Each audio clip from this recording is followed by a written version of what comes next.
Hello, I'm Melanie Kjorlien, COO and VP of Engagement at the Glenbow Museum. It's my pleasure to give you this virtual tour of one of our feature exhibitions this season, Maxwell Bates, The In Crowd. Maxwell Bates, artist, architect, printmaker, and poet, is considered to be one of Canada's premier modernist artists. He was also a tremendous arts advocate and tirelessly promoted modernism in Alberta and Alberta art in Canada. There are bios online and in print on Maxwell Bates for you to get a more complete picture of this native Calgarian's life and career.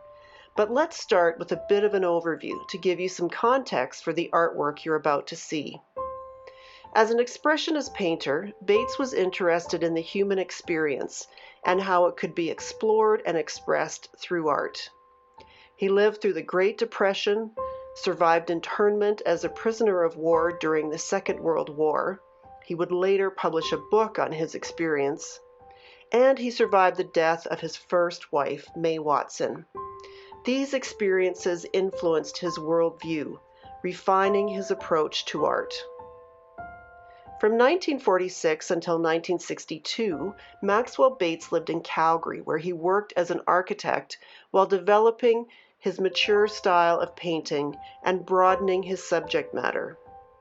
In 1954, he began designing the crowning achievement of his architectural career, St. Mary's Cathedral in Calgary, and he met and married his second wife, Charlotte Kinsel. In November of 1961, Maxwell Bates suffered a massive stroke and relocated to Victoria, BC, where he recovered and eventually resumed painting full-time, despite the permanent physical impediments caused by the stroke. He would spend the last 18 years of his life in Victoria, working as a full-time artist for the first time in his career.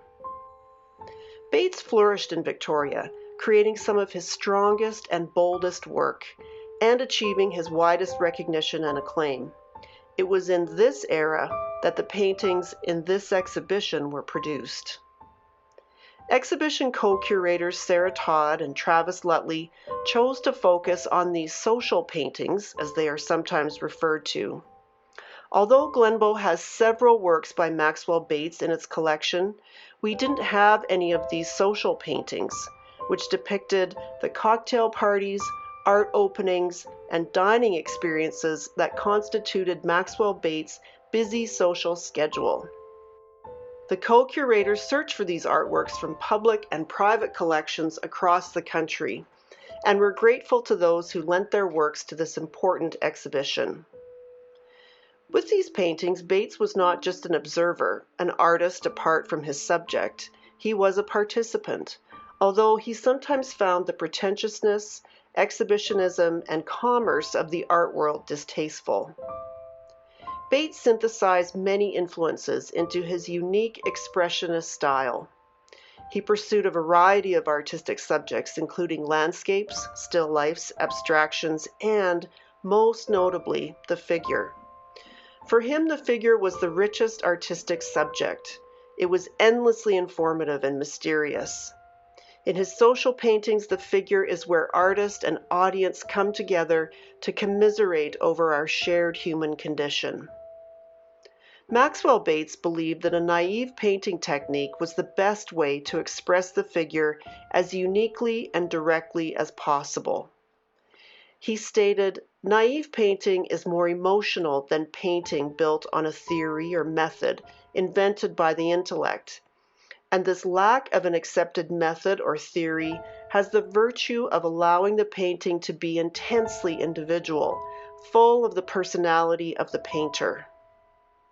Many of Bates' paintings from this period embody this approach to painting and the qualities of expressionism. There is also a characteristic absence of perspective, which creates the illusion that figures are anchored in the space, with the result that the figures are often floating. The figures in these paintings look somewhat uncomfortable. None of them are interacting with each other, despite being at the same party or in the same social setting. The figures are detached emotionally from their surroundings and almost literally in the painting. There's no illusion of depth. Everybody is floating in this same level, on top of or behind each other. A master of color, shape, and structure, Bates' simple approach to painting dispensed with realistic perspective, proportion, and modeling. He structured his paintings instinctively and not rationally. He was not interested in light or atmosphere or in creating any sort of illusion in his paintings. Although primarily interested in the real world and the people in it, Bates believed that a realistic representation of the world would obscure an artist's honest, emotional expression. Like many artists before him, Bates believed in the emotional power of color. In these paintings, his color is vibrant and assertive, and his juxtaposition of colors in the same image is complex and thoughtful. These vibrant paintings challenge us with their ambiguity and their style. Their greatest accomplishment is that they reveal the anxiety and performance that can pervade human interactions.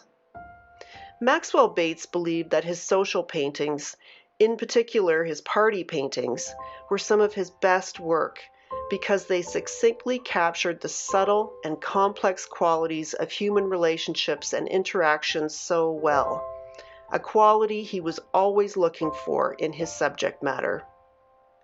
Thank you for joining us on this virtual tour of Maxwell Bates, The In Crowd.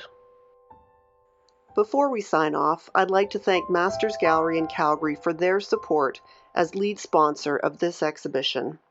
And thank you for joining us on this virtual tour of Maxwell Bates, The In Crowd.